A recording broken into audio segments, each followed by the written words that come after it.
Amin. Shalom saudara sekalian. Shalom. Saya akan mengajak saudara-saudara membaca dari Matius 16. Matius 16 ayatnya 15 sampai ayat yang ke-18. Tolong salah seorang bacakan. Matius 16 ayat 15 sampai 18. Saya bacakan ya. Ya. Lalu Yesus bertanya kepada mereka, "Tetapi apa katamu? Siapakah aku ini?" Maka jawab Simon Petrus, "Engkau adalah Mesias, Anak Allah yang hidup." Maka kata Yesus kepadanya, "Berbahagialah engkau Simon bin Yunus, sebab bukan manusia yang menyatakan itu kepadamu, melainkan Bapakku yang di sorga. Terus? Dan aku pun berkata kepadamu, engkau adalah Petrus, dan di atas batu karang ini aku akan mendirikan jemaatku, dan alam maut tidak akan menguasainya." Terima kasih. Saya baca dalam bahasa aslinya. Legi aftis. Dia berkata kepada mereka, "Imis zetina melegeteine." Tapi menurut kamu aku ini siapa? Mengapa Yesus bertanya itu? Karena di atasnya dia tanya, kata orang siapa? Ada yang bilang itu dia Yohanes Pembaptis, ada dia bilang itu Yeremia, salah seorang para nabi yang bangkit, dan macam-macam. Berarti kalau gitu Yesus itu pribadi yang sangat kontroversial dari awal. Orang tidak bisa menentukan dia ini siapa. Dan ini berlanjut sampai sekarang. Sehingga begitu banyak teori tentang Yesus itu siapa. Dan Yesus tidak tertarik pada teori orang. Yesus tidak tertarik apa kata orang. Makanya dia langsung tanya, menurut kamu saya ini siapa? Mengapa ini penting? Karena Yesus adalah landasan keselamatan. Salah mengenai dia, salah pula langkah kita kepada keselamatan. Oleh karena itu sebenarnya kalau berdasarkan Alkitab tidak ada kata-kata pokoknya Yesus. Bukan pokoknya. Benar tidak? Ya memang Yesus, tapi benar tidak? Gak bisa hanya sekedar pokoknya. Mengapa begitu? Karena begitu banyak Yesus-Yesus yang lain. Kata Alkitab. Kita baca dari 2 Korintus 11 ayat yang ke-4. 2 Korintus 11 ayat yang ke-4.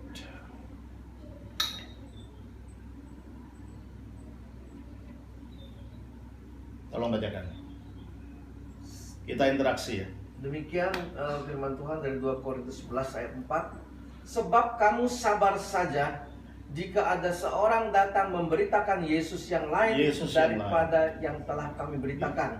Jadi ini kritiknya Rasul Paulus pada orang Korintus. Kenapa sih kamu sabar saja ada orang memberitakan Yesus yang lain? Nah, Yesus yang lain itu yang gimana sih? Oke lah, kita tidak berbicara di zaman itu. Sekarang aja. Ada mengatakan Yesus itu Allah Bapa. Ya kan? Banyak kan? Yesus itu sama dengan Allah Bapa. Alkitab tidak mengatakan begitu. Bagaimana kalau dia Allah Bapa, dia berdoa pada dirinya sendiri? Logikanya di mana?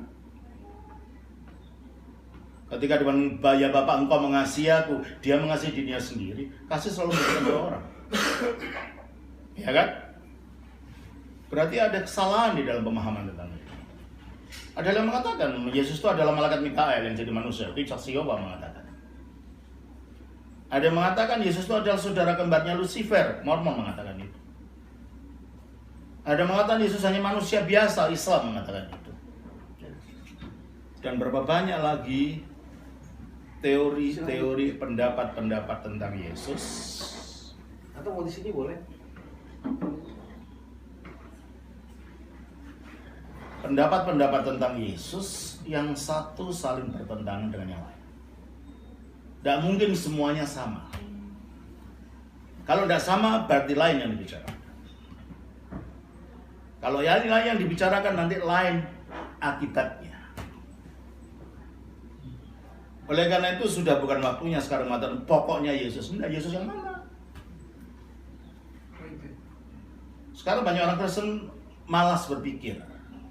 Ya pokoknya, diambil pokoknya saja. Tidak bisa, kalau masalah kebenaran kita tidak bisa ambil pokoknya. Harus benar gitu loh. Dan itulah sebabnya Yesus mengatakan, menurut kamu siapa aku ini? Sebab salah kita menjawab, neraka tempatnya. Ini masalahnya di situ. Salah kita memahami tentang Yesus, neraka tempatnya. Oleh karena itu Yesus betul-betul menghendaki kita tahu Dia secara benar, bukan hanya sekedar pokoknya. Yang penting kan, tidak ada kata yang penting kan benar, tidak harus gitu.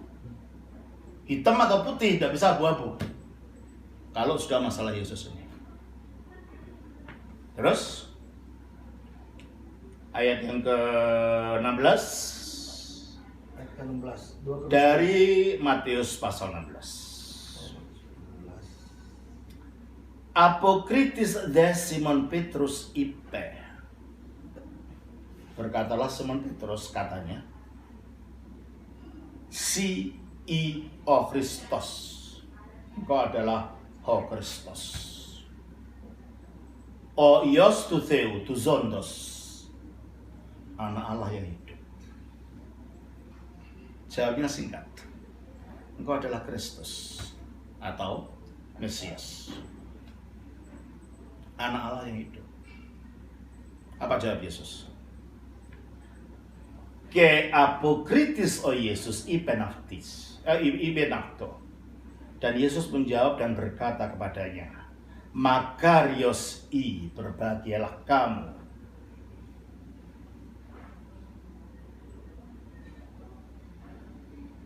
Simon Baryona, Simon anak Yunus. Oti saks keema, karena daging dan darah. Apekalipsesi, bukan yang mewahyukan padamu. Al opatirmo, tetapi Bapakku. O.N. Suranis, tetapi Bapakku yang ada di surga. Nah, pertanyaannya, kok jawaban yang begitu singkat memerlukan wahyu dari surga? Jawabannya sederhana sekali. Engkau Kristus, anak Allah yang hidup. Loh, pemahaman ini saja kok memerlukan pewahyuan dari surga. Berbahagialah engkau Simon Baryunus, karena daging dan darah bukan yang menyatakan padamu atau yang mewahyukan padamu, tetapi Bapakku yang di surga. Berarti kalau gitu jawaban yang sederhana itu ternyata tidak sederhana. Kalau perlu wahyu untuk menjelaskan. Dan terus ayat 18. Kago ze si lewu, dan aku berkata padamu, Oti si i Petros, bahwa engkau adalah Petros, batu karang dalam bentuk maskulin, menunjuk orangnya. Bahwa Petrus adalah menjadi batu karang dari dibentuknya gereja bersama rasul yang lain, bukan sendirian. Ya. Berarti gereja yang benar harus dapat melacak sejarahnya dari rasul. Bukan asal kita mendirikan. Bukan asal kita yang mendirikan. Katakan Otisi i Petros, karena engkau lah batu karang. Ke epi tahtiti Petra. Ada kata lagi batu karang, artinya Petra dalam bentuk feminin. Ikodomiso mutin eklesia. Aku akan mendirikan gereja. Jadi gereja Kristus didirikan atas dua, atas Petrus dan atas Petra. Petrus menunjukkan orangnya. pribadi para rasul yang menjadi cikal bakal munculnya gereja. Petra menunjukkan pengakuan dari rasul yang diucapkan Petrus di atasnya. Engkau adalah Kristus, Anak Allah yang hidup. Berarti gereja yang benar adalah gereja yang didirikan punya mata rantai melacak ke rasul, bukan asal didirikan orang. Kalau didirikan orang bukan gerejanya Kristus itu. Dan juga gereja yang benar harus didasarkan pada Petra, pengakuan rasul. Nah, pengakuan rasul tadi kelihatannya begitu sederhana. Engkau adalah Mesias, Anak Allah yang hidup. Tapi sebenarnya ini tidak sederhana. Oleh karena itu Petrus perlu mendapat penyataan dari Bapa di surga untuk mengerti ini. Mari kita lihat kali ini. Tidak sederhananya di mana?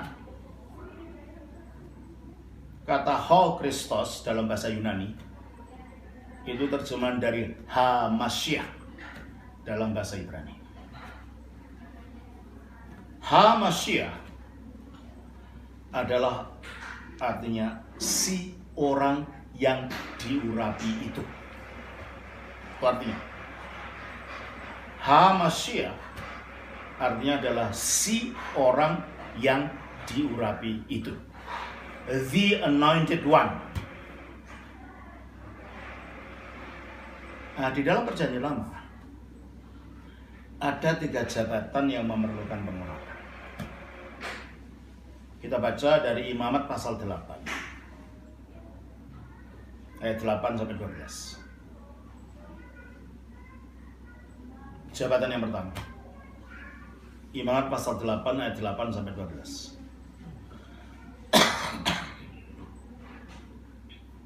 Imamat 8 ayat 8. Dikenakannya tutup dada kepalanya dan dibubuhnya di dalam tutup dada itu Urim dan Tumim. 9. Kemudian ditaruhnyalah serban di kepalanya dan di atas serban itu di sebelah depan ditaruhnyalah patam emas, yakni jamang yang kudus, seperti diperintahkan Tuhan kepada Musa. Ayat 10. Musa mengambil minyak urapan, lalu diurapinya kemah suci serta segala yang ada di dalamnya dan dikuduskannya semua itu. Ayat 11. Dipercikkannya sedikit dari minyak itu ke mesbah 7 kali dan diurapinya mesbah itu serta segala perkakasnya dan juga bejana pembasuhan serta alasnya untuk menguduskannya. Ayat 12. Kemudian dituangkannya sedikit dari minyak urapan itu ke atas kepala Harun dan diurapinya dia untuk menguduskannya. Ya, jadi ketika orang diangkat jadi imam perlu diurapi, diolesi dengan minyak. Sehingga setiap imam di dalam Perjanjian Lama itu seorang Masyiah, seorang yang diurapi. Demikian juga menjadi raja pun perlu pengurapan. 1 Samuel 10 ayat 1.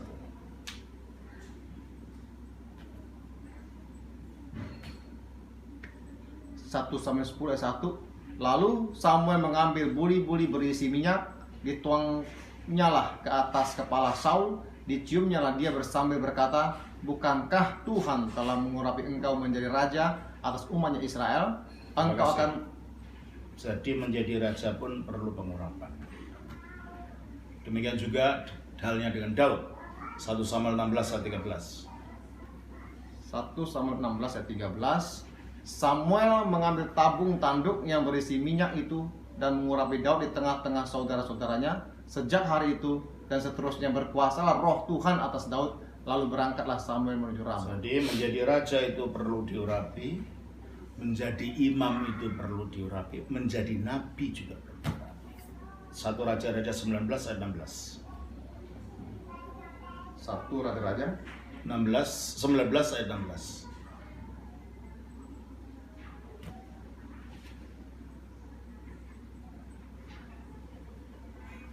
1 Raja-Raja 19:16. Juga Yehu cucu Nimsi haruslah kau urapi menjadi raja atas Israel, dan Elisa bin Safat dari Aber Mehola harus kau urapi menjadi nabi menggantikan engkau. Terima kasih. Jadi nabi juga perlu diurapi. Mazmur 105.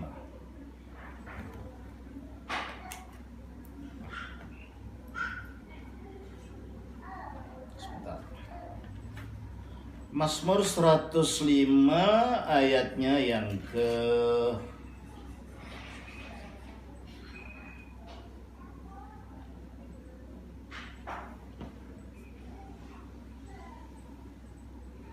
15. Jangan mengusik orang-orang yang kau urapi, dan jangan berbuat jahat kepada nabi-nabiku. Iya tak? Jadi nabi adalah orang yang diurapi, raja adalah orang yang diurapi, imam adalah orang yang diurapi. Berarti setiap raja Israel itu adalah Masiah. Setiap nabi Israel adalah Masiah. Setiap imam di Israel adalah Masiah, tapi mereka bukan Masiah.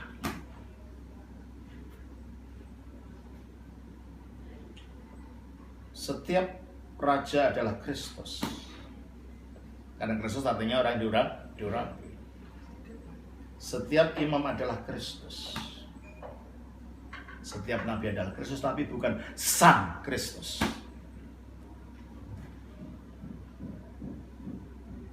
Makanya Kristus itu namanya bukan Kristus saja, Kristus, Sang Kristus, the Christ, the Anointed One.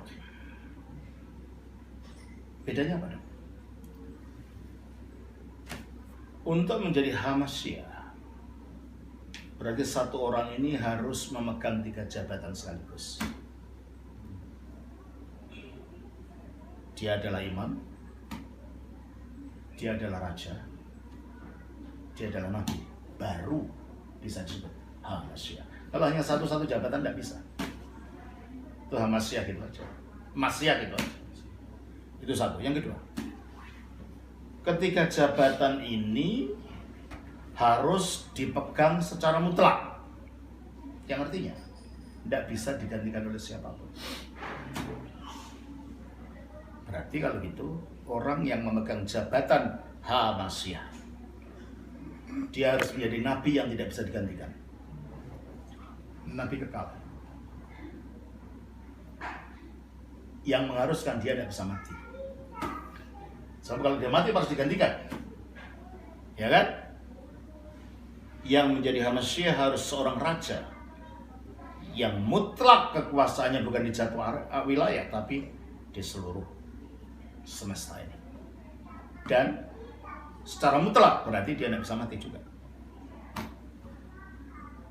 Juga sebagai imam yang kekal, tidak bisa digantikan. Baru kalau dia bisa begitu, barulah dia bisa disebut sebagai Masiah. Oleh karena itu Petrus yang tidak berpendidikan, ketika dia mengatakan gurunya yang hanya tukang kayu, miskin, sebagai Masiah, sebagai Kristus, tidak mungkin itu muncul dari otaknya kalau bukan diilhami dari Bapa yang di surga. Mana mungkin bukan kayu miskin tidak punya apa-apa, raja kekal, nabi kekal, imam kekal, mana mungkin. Oleh karena itu pernyataan Petrus tentang Yesus sebagai Mesias, Kristus, itu pernyataan yang luar biasa, yang tidak mungkin muncul dalam otak manusia, apalagi manusia yang tidak berpendidikan seperti Petrus. Itulah sebabnya Kristus mengatakan, bukan darah dan daging yang menyatakan padamu, tetapi Bapa yang di surga. Berarti inilah Petra atau ajaran yang menjadi landasan bagi didirikannya gereja Kristus. Inilah inti daripada ajaran rasulia itu. Kalau mari kita lihat begitu. Pertama, dari mana tukang kayu ini bisa kekal? Tukang kayu anak Maria yang miskin kok bisa kekal untuk menjadi raja kekal, nabi kekal, imam kekal. Ini terbukti pertama melalui kebangkitannya.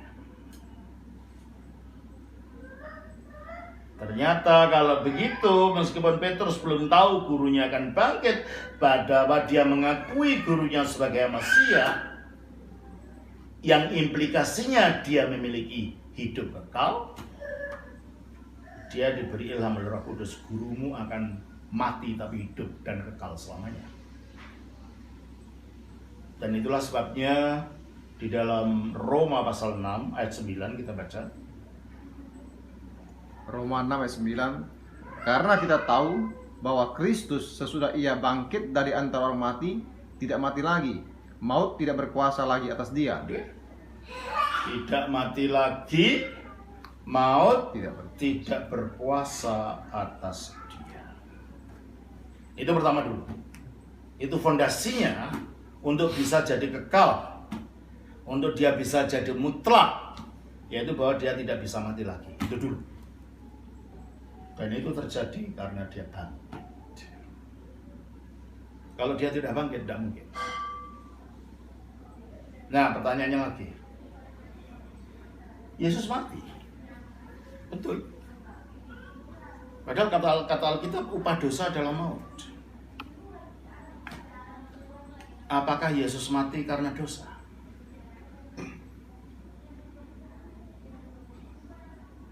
Kita baca dari Yohanes 10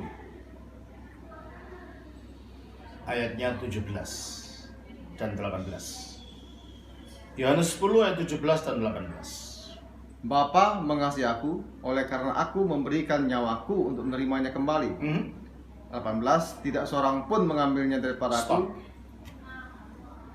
Tidak seorang pun yang mengambil nyawaku itu daripadaku. Berarti kalau gitu dia mati bukan karena nyawanya dicabut oleh Bapa. Dia mati bukan karena iblis mengambil nyawanya. Dia mati bukan karena ada malaikat pencabut nyawa yang mengambil nyawanya. Berarti dia mati bukan karena dosa pula. Beda dengan kita. Kalau kita mati karena apa? Karena dosa. Upah dosa adalah maut. Yesus mengatakan tak seorang pun mengambil daripada. Berarti penyebab kematian Yesus bukan penyebab kematian kita.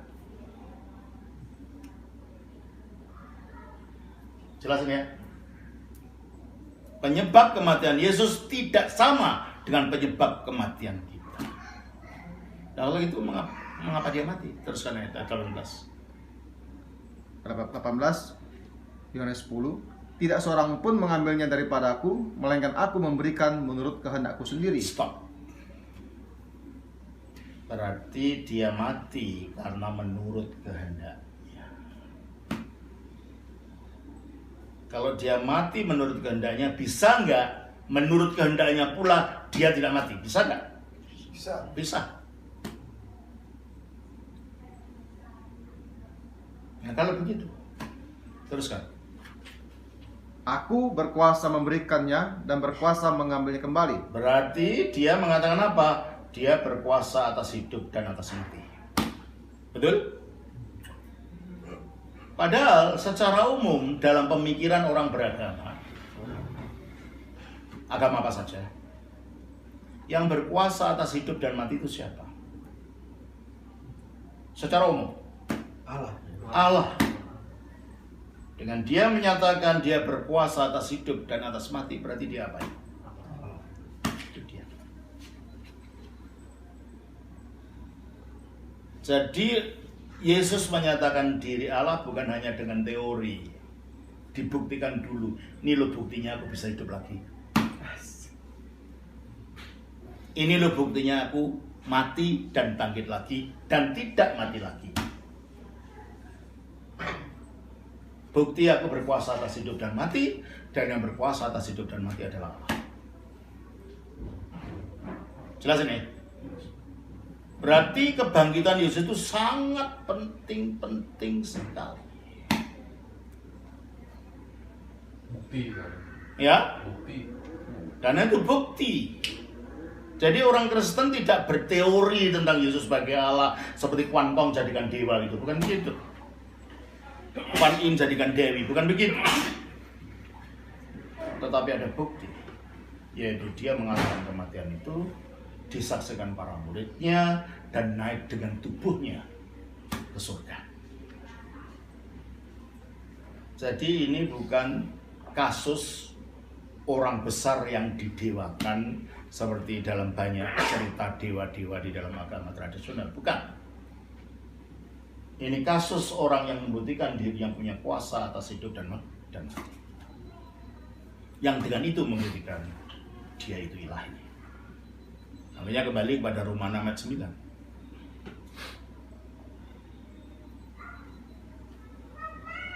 Roma 6 ayat 9. Karena kita tahu bahwa Kristus sesudah ia bangkit dari antara orang mati, tidak mati lagi. Maut tidak berkuasa lagi atas dia. Ya. Berarti dia mengalahkan maut. Padahal maut adalah upah dari apa? Dosa. Berarti dia mengalahkan dosa. Dosa datang karena apa? Tipuan iblis. Dia mengalahkan iblis. Kayak domino, satu kena, semua kena. Dar. Kematian dikalahkan, dosa dikalahkan, iblis dikalahkan. Dan ini efeknya nanti pada keselamatan manusia. Itu nanti. Mari kita lihat dulu bahwa syarat dia mutlak sudah kita dapatkan, yaitu dengan bangkitnya dari mati dan tidak mati lagi. Pertanyaannya, betulkah dia nabi? Kalau nabi yang bagaimana? Kita baca Matius pasal yang ke-21 ayat 11. Matius 21:11. Dan orang banyak itu menyahut, inilah Nabi Yesus dari Nazaret di Galilea. Nabi siapa? Nabi Yesus. Nabi Yesus. Berarti Yesus memang nabi. Dan dia sendiri mengaku dirinya nabi. Matius 15 kita baca. Matius 15. Kan? Ayatnya yang ke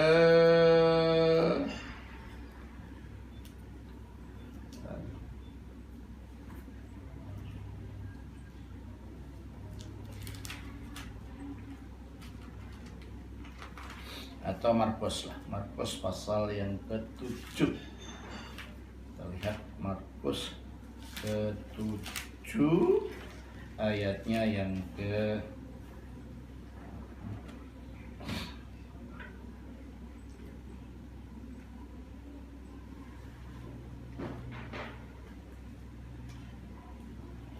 ke-6, bukan 7, ke-6. Matius 6 ayat 4. Ya. Markus 6 ayat 4. Maka Yesus berkata kepada mereka, seorang nabi dihormati di mana-mana kecuali di tempat asal sendiri, di antara kaum keluarganya dan di rumahnya. Berarti Yesus mengaku dirinya nabi. Seorang nabi tidak dihormati di mana kecuali di kampung halaman sendiri. Nah, pertanyaannya, nabi itu apa sih? Nabi adalah orang yang menerima firman untuk disampaikan pada orang lain. Betul?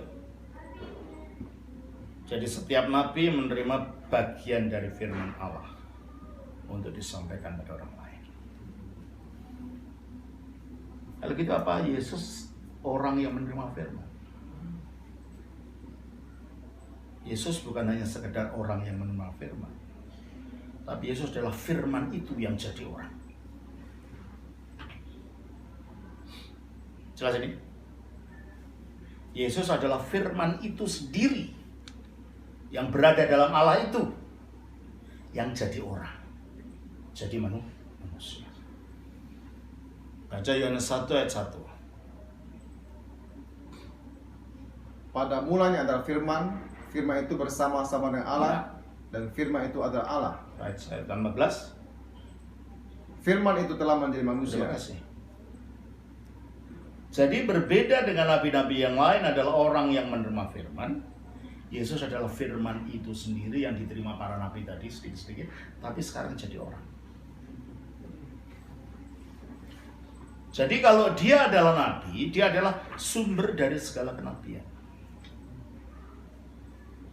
Kalau dia adalah nabi, maka dia adalah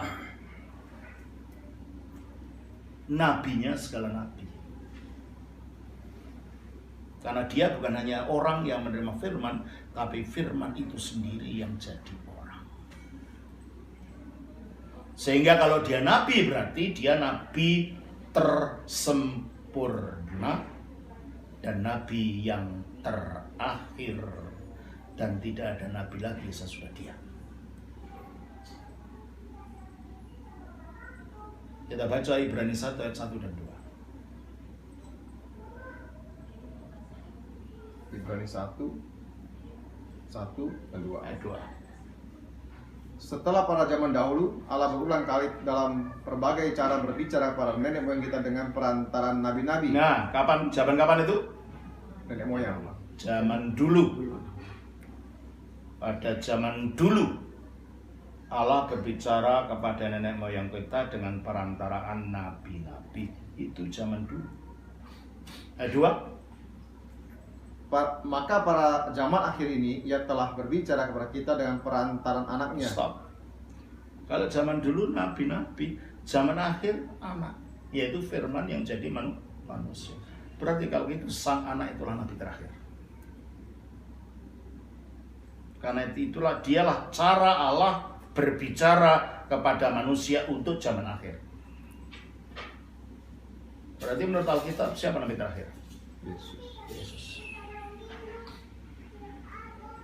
Kalau sesudah Yesus datang ada orang ngaku nabi, siapapun dia, itu terlambat. Karena Yesus sudah terakhir, tidak mungkin ada terakhir lagi. Jelas ini? Jadi kalau begitu Yesus Kristus itu adalah sebagai firman Allah, dialah yang menyatakan kehendak Allah, dan dialah yang menyatakan Allah itu sendiri. Kita baca di dalam Yohanes pasal 1 ayat 18. Yohanes 1:18. Tidak seorang pun yang pernah melihat Allah, tetapi anak tunggal Allah yang ada di pangkuan Bapa, dialah yang menyatakannya. Jadi siapa yang menyatakan Bapa? Yesus, anak tunggal Allah ini. Mengapa Yesus disebut anak? Bukankah dia firman? Tentu dia firman. Firman itu apa sih dalam bahasa biasa gitu? Kata-kata. Perkataan. Perkataan seseorang ada di mananya orang itu? Di dalam orang itu. Kalau dia perkataannya Allah, berarti tadinya di mananya Allah? Di dalamnya Allah. Kalau gitu ada dua Allah atau satu Allah? Satu, karena firman Allah ada di dalam Allah. Makanya Yesus mengatakan di dalam Yohanes pasal yang ke-14 ayat 10. Yohanes 14 ayat 10. Tidak percayakah engkau bahwa aku di dalam Bapa dan Bapa di dalam aku? Terima kasih. Aku di dalam Bapa, kata-kata saya ada dalam saya. Tapi diri saya juga ada dalam kata-kata ini. Gimana?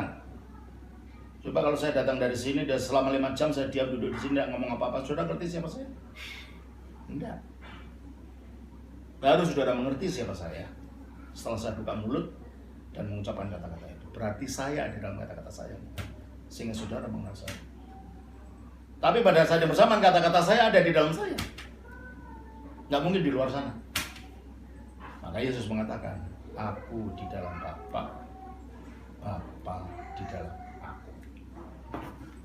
Nah, kalau sebagai firman dia ada dalam Bapa, maka seolah-olah Bapa itu mengandung firman ini, betul? Tapi bukan saja dia berada dalam Bapa, dia juga keluar dari Bapa. Kita baca dalam Yohanes 8 ayat 42. Nah itulah sebabnya tidak mungkin Yesus itu Bapa itu sendiri gitu loh. Berarti ajaran mengatakan Yesus itu sama dengan Allah Bapa, itu ajaran sesat. Yesus bukan Allah Bapa. Yesus adalah putranya Bapa. Harus jelas ini. Yesus adalah firman-Nya Bapa. Satu dengan Bapa tapi bukan Bapa itu sendiri. Kata-kata saya satu dengan saya, tapi kata-kata saya bukan saya ini sendiri. Betul? Nah ini banyak orang tidak berpikir ini. Aduh, Allah kita namanya sama Yesus. Allah tidak pernah bernama Yesus. Itu Yesus itu namanya manusia, artinya Yeshua. Allah tidak pernah bernama Yeshua. Nama ini hanya diberikan ketika dia lahir oleh Maria. Tidaklah engkau menamakan dia Yesus. Bukan dari kekal berarti. Itu nama pemberian waktu dia lahir oleh Maria ketika jadi manusia. Coba kita baca dalam Yohanes 8 ayat 42.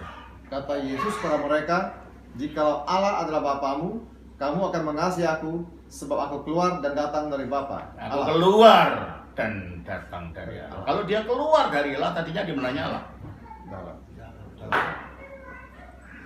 Aku di dalam Bapa. Aku keluar dari Bapa. Ya kan? Kalau aku di dalam Bapa, jadi Bapa seolah-olah mengandung Yesus. Aku keluar dari Bapa seolah-olah Bapa melahirkan Yesus, firman. Dalam dunia fisik, yang dikandung lalu dilahirkan, namanya apa itu? Anak. Itulah sebabnya karena firman itu dikandung dalam Bapa, tapi juga keluar dari Bapa, maka firman disebut anaknya Bapa, anak Allah. Jelas ini ya? Firman disebut anak karena dia dikandung dalam Bapa, tapi juga keluar dari Bapa. Allah ada berapa? Satu. Kalau gitu firmannya berapa? Satu. Firmannya tadi disebut apa? Salah. Anak. Anak yang cuma satu itu apa? Tunggal. Anak tunggal, itu sebabnya dia disebut anak tunggal Allah. Maka kalau ada yang mengajarkan bahwa ada anak Allah yang kedua di samping Yesus, itu ajaran sesat. Sebab ini berarti bahwa Allah punya dua firman. Sebab yang dimaksud dengan anak di sini adalah artinya firman yang dikandung tapi juga dikeluarkan. Yang dikandung tapi juga dilahirkan. Makanya ketika Habib Rizik mengatakan kalau anak punya Allah, anak-anak punya Allah punya anak, siapa bidannya? Ya tidak pakai bidan, orang itu anak bukan anak fisik kok. Ini anak sumber natural dalam artian firman yang terkandung, tetapi yang dikeluarkan. Oleh karena itu yang disebut anak Allah tak lain adalah firman Allah. Coba kita baca di dalam Yohanes 1 ayat yang 14. Yohanes 1 ayat 14. Firman itu telah menjadi manusia. Firman itu telah menjadi manusia, terus dan diam di antara kita, dan kita telah melihat kemuliaannya, yaitu kemuliaan yang diberikan kepadanya sebagai anak tunggal. Nah, siapa sebagai anak tunggal Bapa? Ya firman tadi. Yang disebut sebagai anak tunggal Bapa adalah firman. Kalau firman itu anak tunggal, berarti tidak ada anak yang kedua. Ada pendeta mengatakan Lucifer itu anak Allah yang kedua, itu ajaran dari mana? Pernah dengar? Nah, Itu ajaran dari mana? Sebab anak tunggal artinya firman Allah yang satu-satunya. Kok ada yang kedua? Memang Allah punya firman yang lain. Taruh di mana terus? Nah inilah cara berpikir yang salah. Karena anak dimengerti seperti yang lahir dengan ibu gitu. Padahal anak di sini maksudnya dia yang dikandung, tapi yang dilahirkan dari dalam diri Allah sendiri. Karena Allah itu satu, firman-Nya cuma satu. Karena firman itu disebut anak yang cuma satu itu artinya anak tunggal. Jelas ini ya. Makanya yang kelihatannya remeh ini harus hati-hati. Makanya kalau nggak keliru semua itu. Dan sayang banyak orang yang berani berkhotbah, berani itu, tapi tidak memahami kitab suci itu sendiri yang dikatakan. Kasihan yang dengar. Nggak tahu bahasa aslinya, nggak tahu maknanya, yang dengar jadi disesatkan semua itu. Dan ketika keliru kita memahami Kristus, nanti keliru tentang keselamatan kita. Itu yang membahayakan. Jadi Injil itu bukan masalah kemampuan intelekku, bukan. Benar tidak secara wahyu. Benar tidak secara pernyataan dari Bapa yang di surga tadi. Sebagaimana yang diberikan pada Petrus. Nah, kalau Kristus adalah firman yang menyatakan Bapa, dialah yang menjadi pewahyuan Bapa. Jadi bagi iman Kristen, wahyu itu bukan buku. Wahyu itu bukan bisikan. Wahyu itu bahasa Arab. Kalau bahasa aslinya apokalipsis, artinya penyataan diri ilahi. Kalau Islam, wahyu memang buku Al-Quran. Kalau kita bukan. Wahyu adalah manusia, Yesus Kristus. Firman yang menjadi manusia. Buku adalah catatan terilham tentang sang firman. Sehingga Alkitab disebut sebagai firman Allah dalam arti sekunder. Firman Allah yang primer adalah Yesus Kristus. Itulah tidak ada gunanya hafal ayat-ayat Alkitab kalau tidak mengenal Yesus. Karena Alkitab adalah jendela untuk mengerti siapa Yesus. Coba kita baca di dalam Yohanes pasal yang ke-21. Tujuan kita untuk membaca Alkitab bukan supaya hafal bunyinya, tetapi mengenal siapa yang diberitakan oleh Alkitab ini. Itulah Kristus. Ya kalau sebagai pengajar saya harus hafal karena saya mengajar orang. Tapi bukan itu tujuannya. Tujuannya supaya orang bertemu dengan Yesus. Kita baca dalam Yohanes pasal yang ke 21 ayat yang ke-31. 21 Ya, ayat yang terakhir. Ayat yang 25. Maaf, 20 ayatnya yang ke-30 31. Maksud Injil ini dicatat. 20 ayat 30. Iya, 31. Iya, bacakan langsung. Memang masih banyak tanda lain yang dibuat Yesus di depan mata murid-muridnya yang tidak tercatat dalam kitab ini. 31. Tetapi semua yang tercantum di sini telah dicatat supaya kamu percaya. Itu tujuannya. Semua yang tercantum di sini dicatat supaya kamu percaya. Percaya apa? Percaya bunyi bahasa aslinya, bukan. Percaya apa? Supaya hafal bunyinya secara seperti orang-orang menghafalkan kitab suci yang lain, bukan. Percaya apa? Ayat 31. Bahwa Yesus adalah Mesias, Anak Allah. Ada itu tujuannya. Jadi tujuan baca kitab suci adalah untuk bertemu Yesus, bukan yang lain. Karena wahyu bukan buku. Wahyu adalah pribadi. Dialah yang menyatakan Bapa. Makanya dialah nabi itu. Sebagai yang menyatakan Bapa. Matius 17 ayat 5. Oleh sebab itu, ya Bapa. Matius 17 ayat 5. Matius 17 ayat 5. Oleh sebab itu, ya Bapa, permuliakan aku pada Bukan, sendiri. itu adalah Yohanes itu, Matius. Oke. Matius 17 ayat 5. Matius 17 ayat 5. Dan tiba-tiba sedang ia berkata-kata, turunlah awan yang terang menaungi mereka, dan dari dalam awan itu terdengar suara berkata, inilah anak yang kukasihi, kepadanya lah aku berkenan, dengarkanlah dia. Dengarkanlah dia. Mau mencari Allah, mau mencari kebenaran, bertemulah Yesus, dengarkanlah Yesus, bukan yang lain. Sebab dialah nabi yang terakhir. Dialah yang menyatakan Allah.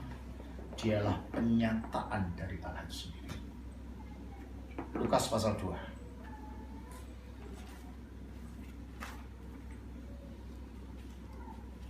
Lukas pasal 2 ayatnya yang ke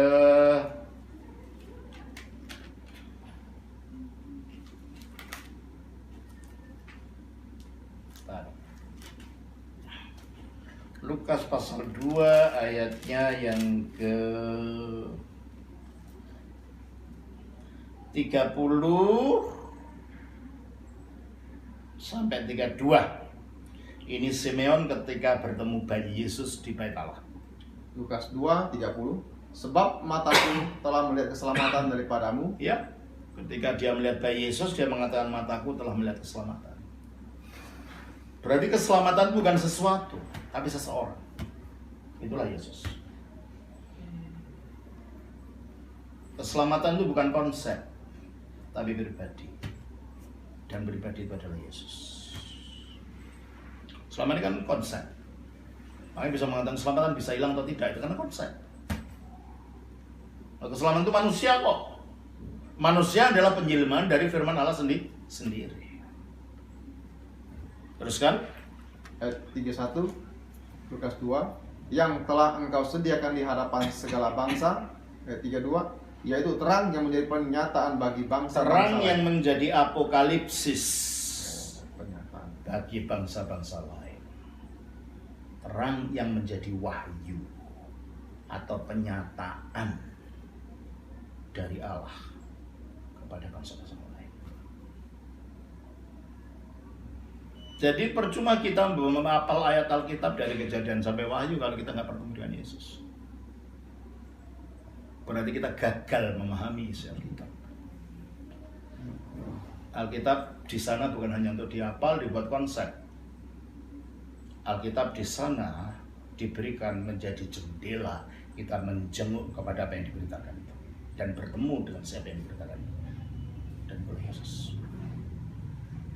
Nah, itulah sebabnya mengapa Yesus ini nabi, karena dia firman yang menyatakan Bapa. Dan bukan hanya nabi, sampai sekarang pun dia tetap hidup menjadi yang menyatakan Bapa, menjadi kebenaran itu sendiri. Akulah jalan dan kebenaran. Jadi kebenaran itu bukan teori filsafat. Kebenaran itu adalah pribadi dan itulah Yesus. Bukan premis akademis juga, bukan. Itu adalah pribadi yang adalah Yesus Kristus sendiri, sebab dialah wahyu itu. Jadi sampai kapanpun Allah hanya menyatakan dirinya melalui Yesus, bukan melalui yang lain. Itulah sebabnya dia menjadi wahyu Allah yang kekal, penyataan diri Allah yang kekal, sebab dia tidak mati lagi.